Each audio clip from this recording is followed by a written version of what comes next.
Tiger Woods, they want to act like when Tiger Woods came into the game, a black person couldn't play golf because he didn't have the mentality to play golf. You know what I'm saying? It was more predominantly just a white man sport. But what you seen with like a Tiger Woods or a Serena and Venus Williams, it was a thing when you take them as a kid and you take their genetic gifts and you put their mind to understand that if they dedicate themselves to this sport, they could become the best. Anybody of any race who is gifted athletically, if they put the time in and it's part of their destiny, as if they have the dream of doing it from the time they are adolescent, then they can accomplish any goal. Don't matter what race you are. You know what I'm saying? So people gonna always be racist. You know what I'm saying? And there are limitations. Everybody has a limitation. You know what I'm saying? And nobody has everything. Like nobody's going to have the total package. Everybody has a chink in the armor. Everybody has a flaw. Everybody has an imperfection. Even Floyd Money Mayweather, you know what I'm saying? He was not as close as you can come to a perfect fighter to a certain extent, but he had flaws. He just he was smart enough, excuse me. He was smart enough to never put himself in a position to totally get exploited to take a L in the ring. That's it. That's it. But he had flaws. You know what I'm saying?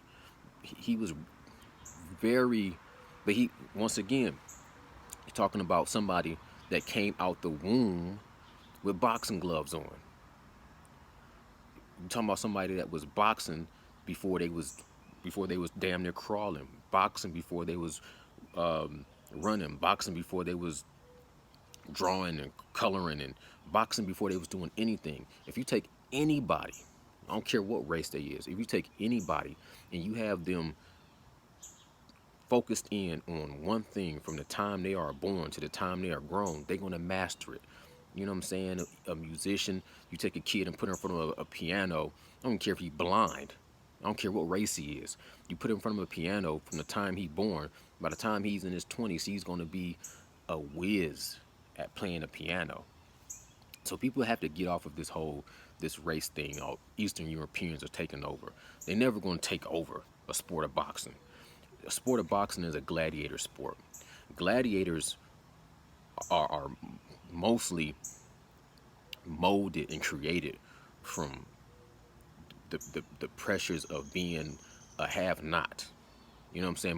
Most gladiators were forced to fight through some kind of a slavery situation. Most gladiators were owned by people that would make them fight in the arena. So when you talk about today's modern day gladiators, these boxers and everything, usually they're going to come from the type of conditions that force you to either fight or die.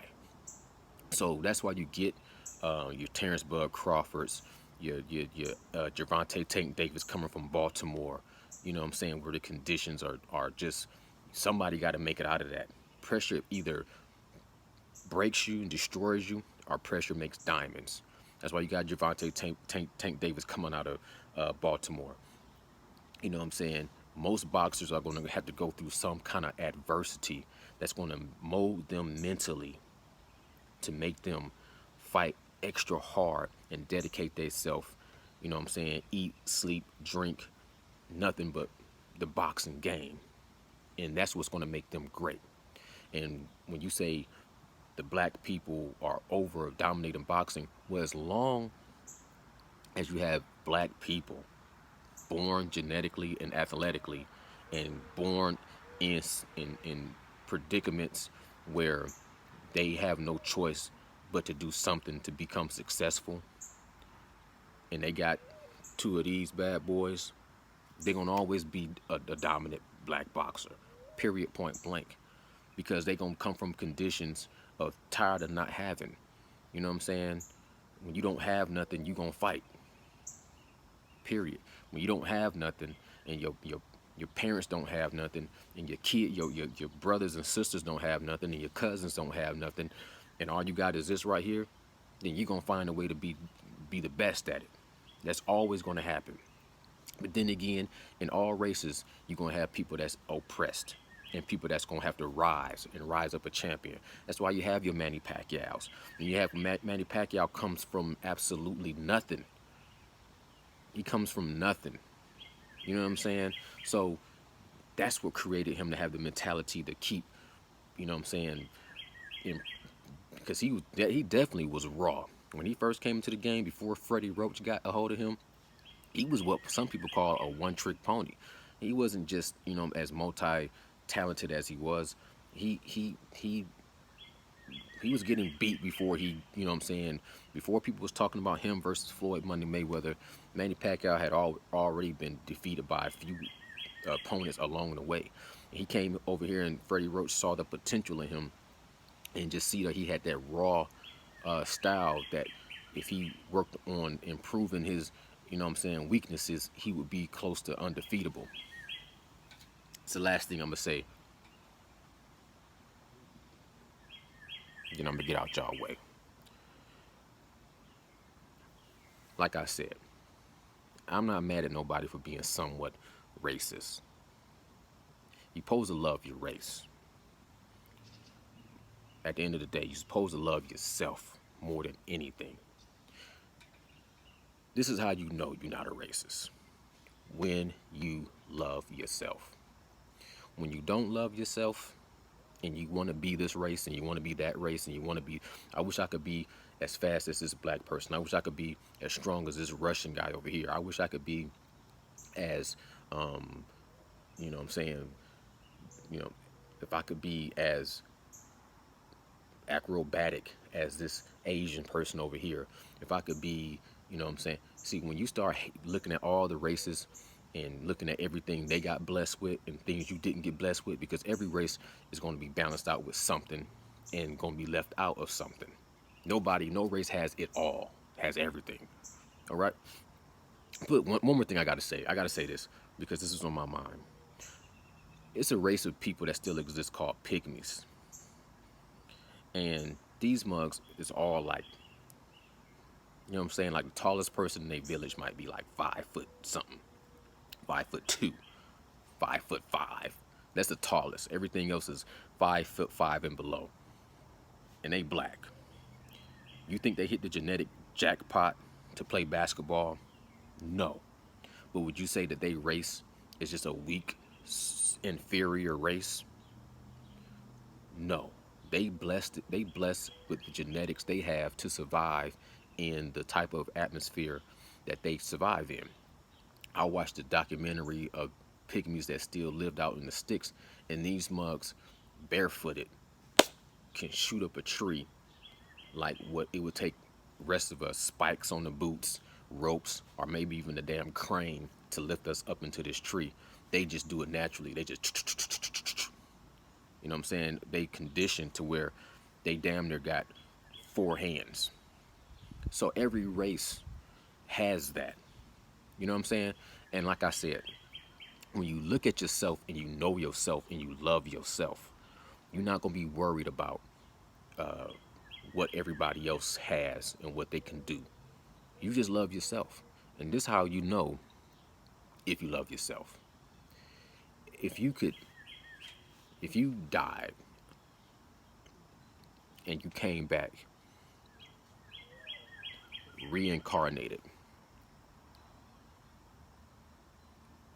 what race would you want to be?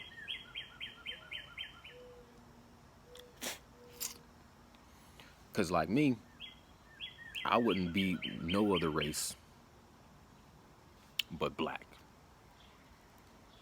Period, point blank. Now, when I look at it, if I had to come back another race, I got to be the best of that race. Like if I died and came back, and I came back as a white person, I would have to be a Brad Pitt or a Tom Cruise or a Johnny Depp, right? If I died and I came back reincarnated and I had to be a Chinese person or an Asian person, I would have to be Bruce Lee. You feel what I'm saying? If I died and came back reincarnated as a Mexican person, then there's a few more. I always like, what I'm saying, Mexican is very close. Mexicans have always been very close. What I'm saying, to our style. They got their own way of doing things, but we all love the flavor and the spice of Mexicans. But if I died and came back as a black person, the only person I would want to be is myself, because I'm that happy with just being me. I'm blessed being me. I like the genetics I have. I like the mentality I have. I like everything about myself. And anything that I don't like is minuscule, and I can work on it to improve it. I feel like people like, Pauli Malignaggi, he ain't found a way to love himself yet. You know what I'm saying? He's still trying to figure it out. He's still jealous of what this race has, what this race has, and what he don't have. You know what I'm saying? You know what I'm saying?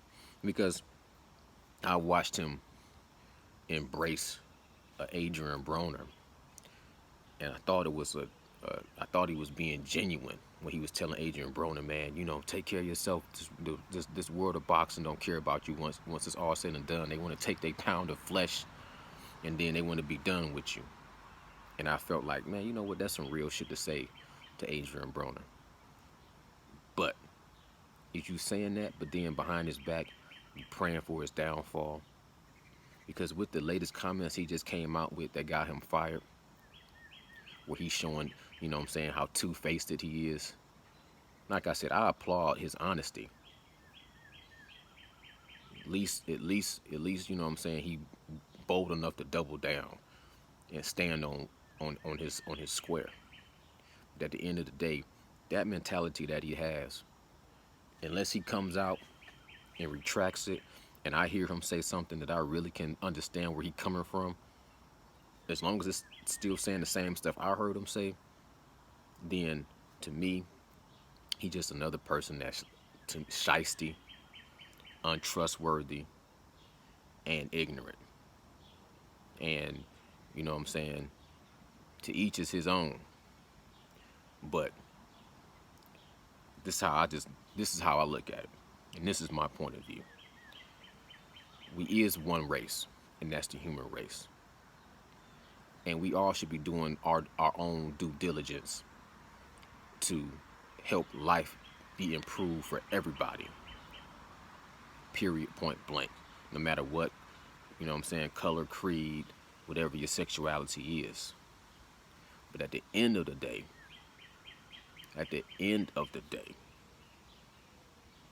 that's how I look at it. Love who you are, love your race, and all you gotta do with every other race is just be respectful, treat people the way you want to be treated, and if anybody threatens you, then they become a problem. And when they become a problem, it ain't time for talking. Nocturnal Thoughts. Salute.